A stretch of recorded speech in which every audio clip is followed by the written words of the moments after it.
It's another playoff edition of Bills by the Numbers, where we let the stats tell you where the Bills are at. We're presented by FanDuel. Make every moment more. Coming up, why do the analytics people have this as another coin flip game for the Bills, despite being on the road against the top seed in the AFC? Can Buffalo's run game have more success against the league's second-ranked run defense?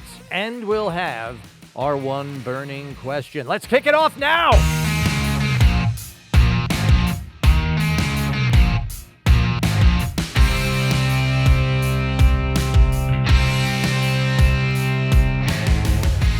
Glad you joined us here on Bills by the Numbers. He is Bills Wall of Famer Steve Tasker. I'm Bills play-by-play man Chris Brown, and it's another playoff week for the Bills after their narrow victory at Jacksonville last week. Josh Allen was masterful, and the defense was opportunistic with a pair of takeaways off Trevor Lawrence.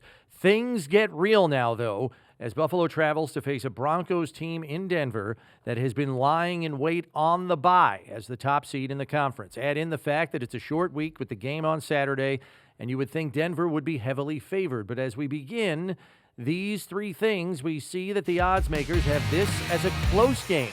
And even those in the analytics world essentially see this as a coin flip game. ESPN Analytics projects the Broncos as having a 51% chance to win the game and the Bills at 49%. So, thing number one, do your eyeballs tell you that it's a coin flip game, Steve? And if so, why? Yeah, they do, because you got a really good team playing at home. They've got an excellent defense. The game is going to be a close game. You can feel it by the matchup and the quality of the players on both sides. They've got a bye week. They're going to be healthier and fresher, playing at home in a raucous playoff crowd. That all goes on in their favor. The Bills are coming in on a little bit of a roll, coming off a very hot win, beating a very hot team in Jacksonville. We've got the best player in football on their team, the best running attack in the league, and they came through a much more difficult schedule than the Broncos had to endure. Now, the Broncos won those games, bless their hearts, they did good, but the Bills have been tested. They've been in a lot of close games, and they've gotten hit in the mouth a ton. That's why they're a little bit battered coming into this game, but they've got experience. They're a veteran ball club, particularly on the defensive side. Their offensive line is big, physical. They're going to hang in there. So that's why it's a coin flip game. And the Broncos, even if you don't like their offense, this is the kind of team that's built like teams this year that have given the Bills problems. Atlanta, Houston, Denver's the exact same. They're carried by a really stout defense. Yeah, elite talent on the defensive front for sure. As we know, 68 sacks for that team. Now, this was a team that had 64 sacks a year ago. Granted, they had to come to Buffalo to play them in the playoff game. They got 2 sacks on Josh in the game last season, a game won by the Bills 31-7. Buffalo went down 7-0 early and then scored 31 unanswered points to leave them in the dust. I think we all agree this will be a much closer game. And look, the Bills, I think you can argue, are more battle-tested than the Broncos, but the Broncos have been in some tight spots this season and pulled out victories. They have 7 comeback wins this season. Thing number 2, the calling card for the Broncos all season has been their defense. League leaders in sacks with 68, 11 clear of the second-ranked team in the league. What's interesting is I think everyone would agree that since Week 10, Buffalo's defense has turned up their level of play, especially when it comes to pass coverage. How good? Well, every bit as good as the Broncos' pass defense. Buffalo's pass defense ranks 1 spot higher than Denver since Week 10, ranking 7th, Denver's 8th. Completion percentage against, Buffalo 3rd at 58%, Denver 5th at 59%. Interceptions since Week 10, Buffalo 6th in the league with 9, Denver 14th with 6. Passer rating allowed, Buffalo 7th at 75, Denver 8th at 77.6. This despite the fact that the Bills have just 11 sacks over that span to Denver's 28. What does that tell you about the effectiveness of Buffalo's ability to stop the pass down the stretch this season, knowing it's been every bit as good, if not better than Denver? The Bills' secondary has been playing lights out. Their 2 corners, Tre'Davious White and Christian Benford, have been locked down. They've been excellent. They're tight in cover. You saw it last week. They had 9 pass breakups last week. 9 against a quarterback that is a really good thrower. So the windows are small. They're getting hands on it. They're defending the pass. They're not getting very many sacks, as you mentioned, but they're defending the pass at both ends. They're batting passes down at the line of scrimmage. You saw a handful of them last week at the line of scrimmage against Jacksonville.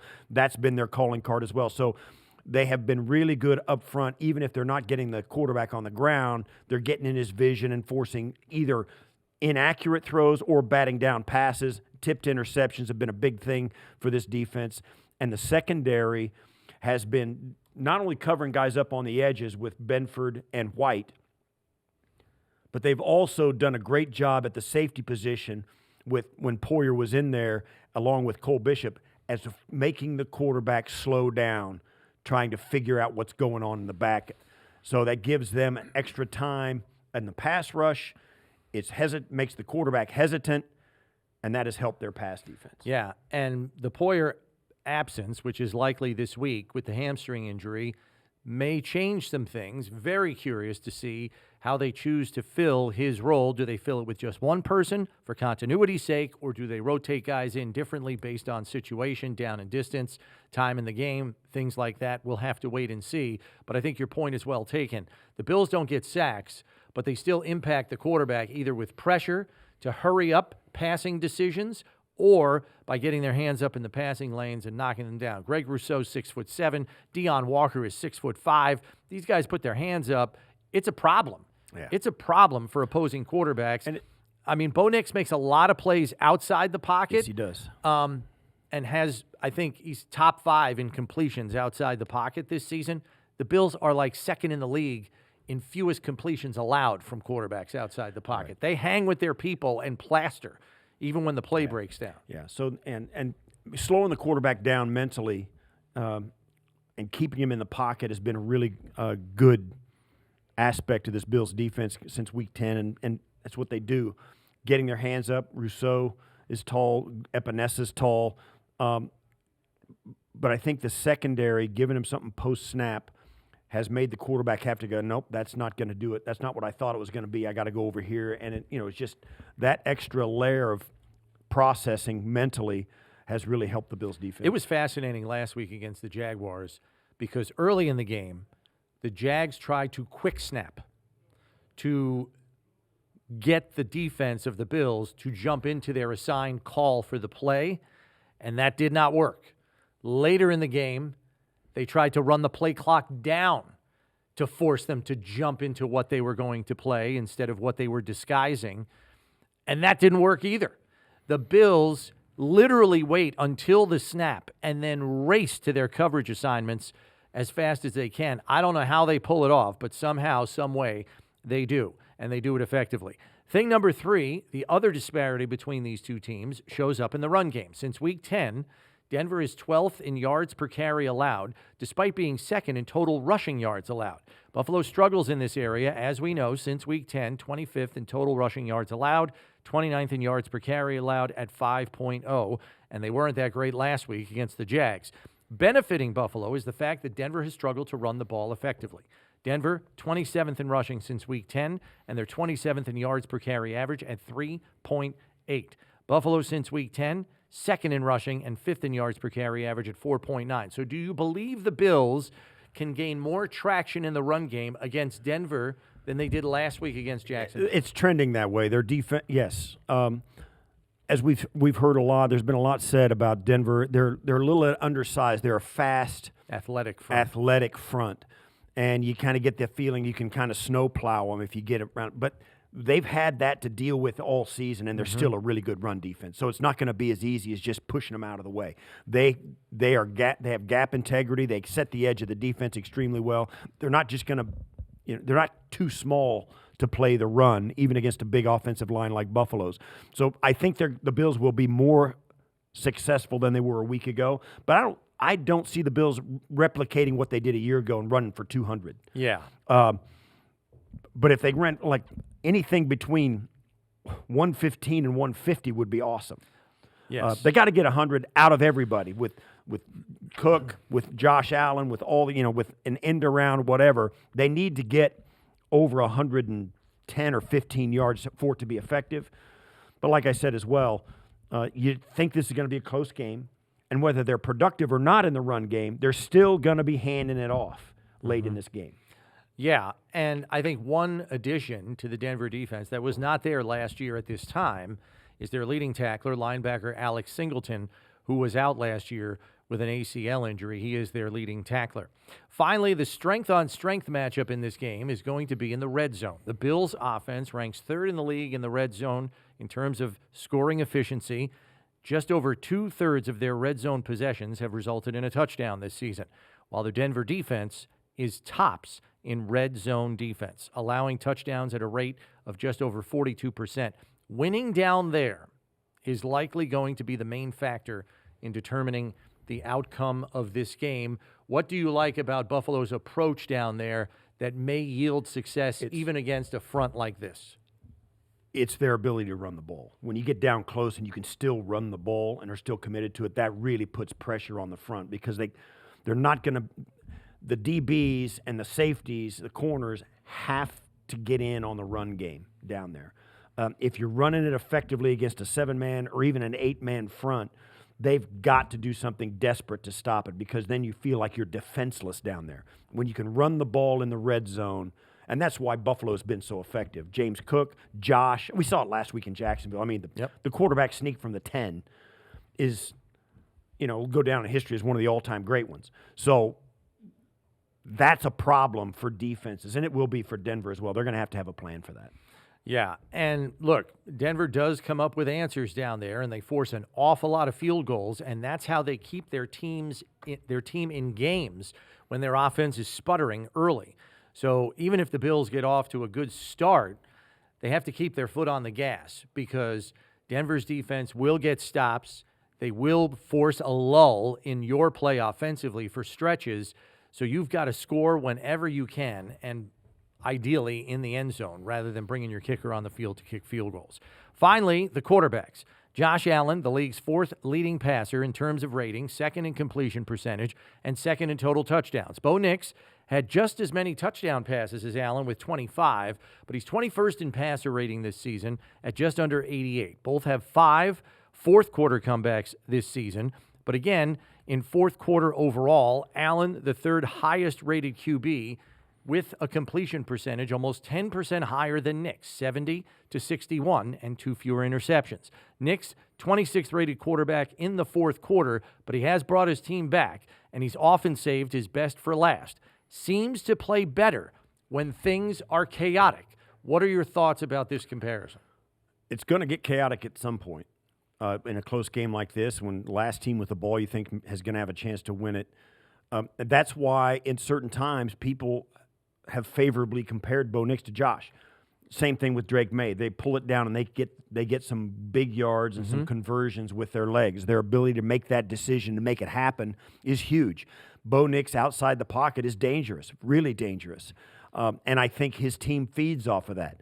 So, yeah, we've seen Josh do it his entire career. Bo Nix has that trait as well. When things are breaking down, he's athlete enough with the arm enough to bust loose and make a play. You got to have a plan for that. Both teams will have to have a plan because both these quarterbacks are that kind of guy. Now, you can say what you want about how good Bo Nix is compared to Josh because we have a longer track record with Josh. Yeah, it's only his second year for Bo Nix. 5 fourth-quarter comebacks. 7 overall. 7 comeback wins. Is huge for Bo Nix. That speaks a lot to what he's capable of doing. So you never feel like this game's going to be put away until it's double zeros on the clock. There's part of me that feels like the Bills' defense has had an awful lot of experience with mobile quarterbacks. Drake May twice, Lamar Jackson this season, and several others. I mean, it's the soup du jour in the league these days. Sure. Just about 75% of the league has a starting quarterback who can get around with his legs. The Bills have very effectively employed a cage rush this season to hem in these mobile quarterbacks and keep them from maximizing yardage with their legs when the play breaks down.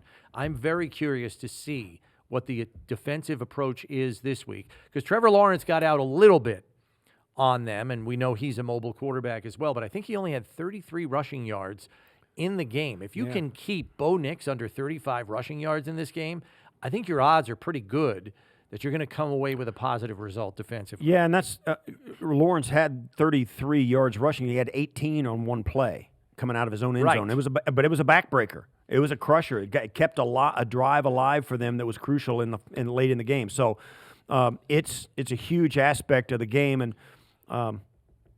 that I think both these quarterbacks it's gonna be on their plate to have to convert some third downs or some first downs on maybe in first and second down as well. But they got to do it with their legs. Yeah. We'll see how that plays out. Time now for the numbers game, where Steve will be quizzed on Bills Divisional Playoff history. Let's do it. Question number 1. What is Buffalo's franchise record in divisional playoff games, if you had to guess? And I may even give you the number of total divisional games. How many numbers total is it? 16 divisional playoff games in Bills history. What is their record in said games?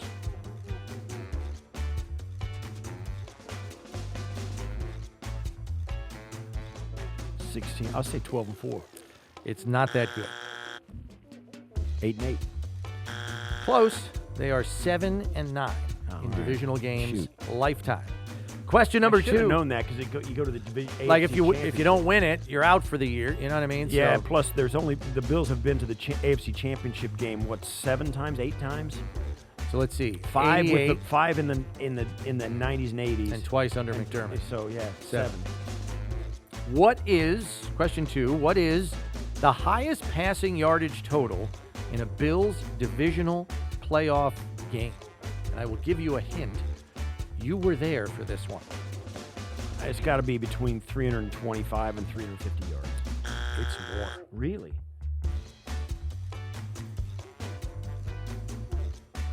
Miami game? It is not the Miami game. It was actually a game that the Bills lost. Divisional playoff loss. Not Pittsburgh. Well, let's see. There was Cincinnati. There was division round of Cincinnati in 22. Baltimore in 20. I said it's a game you played in. Pittsburgh in 95. Raiders in 93. Pittsburgh in 92. KC in 91. I'll say Kansas City 91. Nope, it was Cleveland in Oh, we won- 1989. Oh yeah, that was 404 passing yards Let me from tell you Jim something. Kelly. That's one of the all-time great NFL games ever. I know the Bills lost it. 34-30, right? That was the game Don Beebe got dumped on his head. That was the Ronnie Harmon drop in the corner of the end zone in an absolute mud pit. dump of a stadium, an absolute atrocity of a gathering spot, public gathering spot, let alone a sporting venue. An absolute dump, garbage bin, Municipal Stadium in Cleveland. dumpster of a stadium. Yeah. So yeah, that was a great, fantastic game. Fantastic game. Yeah. 404 passing yards for Jim Kelly. Jim Kelly against Bernie Kosar, Marty Schottenheimer against Marv Levy. Yeah. Fantastic game. And Bill Cowher was on that Staff. Schottenheimer Yeah, staff. he was a special teams There's a coach. bunch of guys on that staff. What a game. Question 3. What is the highest rushing yardage total for the Bills in a divisional playoff? And I will give you a hint. This is one of the more recent games. James Cook last year. Close. It is Bills versus Chiefs, 21. January 24, 24. Oh, that they lost 27-24 here. Bills ran for 182 yards in that game. in where? What year?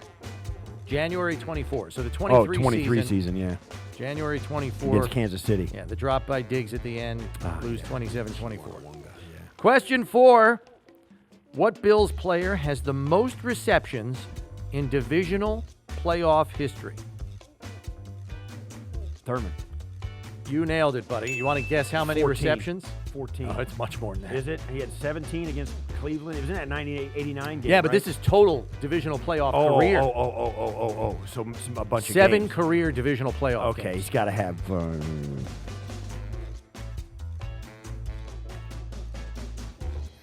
Does he have 60? No, not that many. He's got 32 career receptions in 7 divisional playoff games for the Bills. He is your divisional Third. playoff game leader.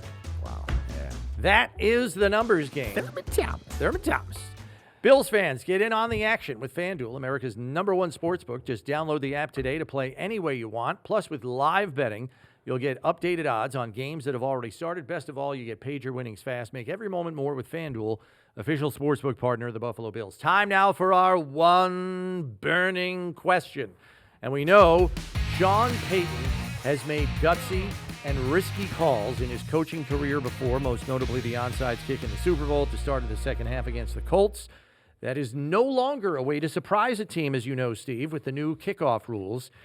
But how likely is it that Payton resorts to a high-risk, high-reward play in this game if it's nip and tuck? 100%. Wow. Fake punt, fake field goal. 100%. A big reverse, a kickoff reverse, punt return reverse. It will yes, they'll try and go after a punt, try and block a punt. They will. It's part of his nature, right? Yes, and I think in this game, I don't think he likes this. I think he knows he's against a really good team, and he's against a really good player who can really turn it on. I think he's going to feel like, much like he did against Peyton Manning and the Colts in the Super Bowl with the New Orleans Saints, he's got to do something. And he is nothing if not courageous. That guy will do it. He's got bravado. He has got a big brassy set of courage, and he will do it. Yeah. He doesn't care. Because I'll tell you, that is the first thing that came to mind when I thought about the coaching matchup. Like, Peyton will do a high-risk thing if he feels it's warranted, and he feels they've even got a 50% chance of pulling it off. They will spend a lot of time. Head coach just say he'll have 3 of his quality control guys or his special teams assistant. He'll pick the guys that he's got to do this, and he'll say, "Listen, comb through their special teams, find me where we can do it. For me. Find a trick play. Look for it and find it. What's it take to get it done and install it? Let's go." Yeah. He'll do it, and I think it's 100%. It's going to happen. Okay. I tend to think it's certainly up in the 75% range that we'll get some kind of trickery. I think from it's Sean because, Payton. and I'm not saying this where he thinks he's overmatched, but I know he sees this matchup and the quarterback he's got to play against and the defense, the way it's playing. We got to do something special. He's going to have to try to steal an extra possession or two. And I think he will. I think it's an absolute certainty. Okay. Our closing figure examines year-over-year rematches in the postseason. This divisional playoff between the Bills and Broncos will be the 20th playoff rematch since 2000 between teams that faced each other the previous postseason. The same team has won both games in 13 of the previous 19 instances, and only one team since 2000 has been able to win at home the year after losing on the road. 1 out of 19. 1. That's a crazy stat, Brownie. Had to pull it in there for a closing figure. One of 19 teams who have since been 2000. One out of the 19 teams that have been in the position of the Denver Broncos since 2000 have pulled off a victory in this spot. After losing the first one on the road the year That's a before. home game. Yeah. Isn't that amazing? That's amazing. I was stunned There's by something in that. What's going on? I don't know, but I hope it continues. No kidding. That'll do it for this edition. Subscribe on your podcast platform of choice so you know when our next episode is out, or watch us on the YouTube channel, the Bills YouTube channel, because when you need to know about the Bills, you need to check Bills by the Numbers. For Steve Tasker, I'm Chris Brown. Thanks for listening. We'll catch you next time, everybody.